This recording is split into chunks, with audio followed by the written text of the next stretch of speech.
Assalamualaikum warahmatullahi wabarakatuh. Nama saya Vanessa Maulidia Rahma dengan NPM 2014151066 dari Kehutanan kelas B. Di sini saya akan mempresentasikan materi ekowisata terkait wisata religi dengan judul jurnal pengembangan wisata religi di Desa Ambengan. Topiknya saya akan bahas, diantaranya itu ada pendahuluan, ada metode, yang ketiga ada hasil pembahasan, dan yang terakhir ada kesimpulan. Yang pertama ada pendahuluan. Pemerintah daerah belum menjadikan bidang pariwisata sebagai program prioritas, sehingga mereka mengabaikan begitu saja wilayahnya yang memiliki potensi unggul di bidang pariwisata. Rendahnya kualitas SDM lokal, banyak desa-desa yang ingin mengembangkan desa wisata Ambengan padahal tidak memiliki sumber daya manusia yang dapat mengelola desa wisata. Lahirnya Undang-Undang Nomor 6 Tahun 2014 tentang Desa telah menerbitkan harapan baru bagi Desa Ambengan.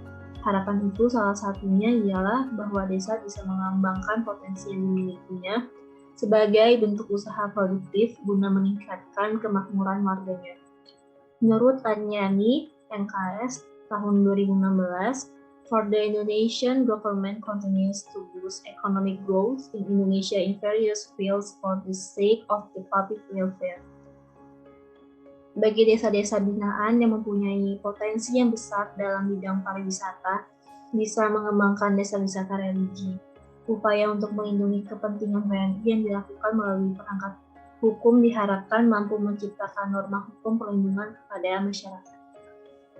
Hal sasaran strategis yang dituju dalam pengabdian masyarakat ini adalah pengurus adat dan tokoh masyarakat, serta tokoh agama, dengan program penerapan IPTEX pembekalan kemahiran teknik legal drafting untuk penanganan gejala COVID-19 dalam penyusunan kebijakan khususnya dalam pengembangan kawasan wisata religi.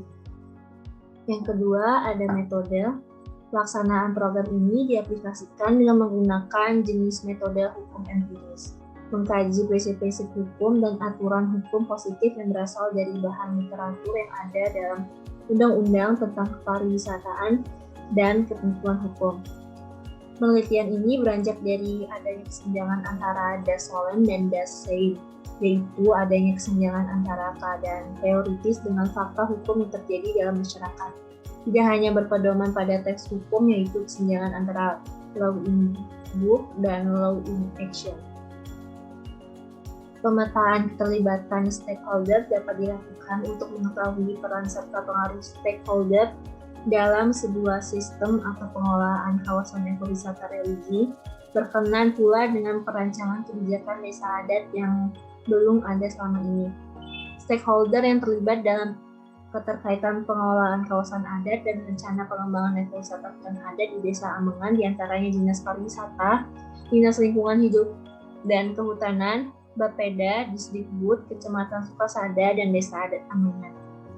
Berdasarkan tabel 1, para pihak menilai bahwa preferensi baik berupa pengembangan ekowisata religi maupun pada pemberdayaan masyarakat lokal memiliki kemauan yang agak tinggi. Nah, terdapat tabel 1 yang merupakan rata-rata preferensi para pihak. PKM Transfer IPTEK bertujuan untuk menggali potensi lokal di Desa Ambengan, di Desa Adat Ambengan sebagai aset wisata religi untuk mendukung pengembangan partisipasi dan pemberdayaan kerama Desa Adat Ambengan. Nilai-nilai ini akan termanifestasi dari pikiran, sikap, dan perilaku masyarakat setempat dan memandang, mengelola, serta perlindungan kepada masyarakat. Melalui Paruman Desa Adat Ambengan dirembungkan tentang potensi hutan adat yang dapat dikelola oleh desa adat dan desa dinas dalam pengembangan wisata religi. Terbentuknya ekowisata religi di Desa Wisata Ambengan tersebut dikarenakan kegiatan daerah aliran sungai atau DAS Banyumala. Kala itu kegiatan melestarikan wilayah hutan belum terbesit untuk menjadikannya sebagai tempat wisata. Ekowisata religi merupakan wujud realisasi konsep Tri Hita Karana dalam pembangunan pariwisata berkelanjutan yang menjaga sinergi antara aspek manfaat secara ekonomi, menjaga kelestarian budaya dalam kehidupan sosialnya, dan tercermin muatan pelestarian lingkungan secara ekologi. Berdasarkan uraian perumusan model kebijakan pengelolaan ekowisata religi, untuk lebih jelasnya rancangan kebijakan disusun berupa draft dengan melibatkan para stakeholder terkait. Maka dapat disajikan struktur hierarki dari alternatif kebijakan pengelolaan ekowisata religi upaya mendukung terwujudnya desa wisata desa Amengan. Disajikan dalam gambar 1 berikut. Pada gambar 1 ini terdapat lampiran draft kebijakan yang berdasarkan pada gambar draft tersebut, model menunjukkan bahwa formulasi merumuskan model kebijakan pengelolaan ekowisata hutan adat untuk aktor masyarakat, pemerintah, Darwis, KWT, akademisi, dan investor. Alternatif yang perlu diperhatikan adalah penegakan hukum tanpa pandang bulu, partisipasi masyarakat lokal atau kerama desa adat Amengan, sehingga perlu diberdayakan potensi lokal desa wisata, pengembangan desa wisata hutan adat berbasis ekowisata religi dan agrowisata. Ekosistem religi di desa adat Amengan yang memiliki keunikan sangat dapat dimanfaatkan sebagai sumber daya alam yang sangat berpotensi untuk dijadikan sebagai kawasan ekowisata. Suatu upaya pemanfaatan sumber daya lokal yang optimal adalah dengan mengembangkan pariwisata dengan konsep ekowisata. Penerapan sistem ekowisata di ekosistem mangrove ini merupakan suatu pendekatan dalam pemanfaatan ekosistem tersebut secara lestari. Kegiatan ekowisata tidak pernah lepas atau tidak terpisahkan dengan upaya-upaya konservasi hutan adat, pemberdayaan ekonomi lokal, dan saling menghargai perbedaan kultur atau budaya berdasarkan konsep kepariwisataan dunia ke model pariwisata. Mungkin hanya sekian yang dapat saya sampaikan. Kurang lebihnya saya mohon maaf. Terima kasih. Wassalamualaikum warahmatullahi wabarakatuh.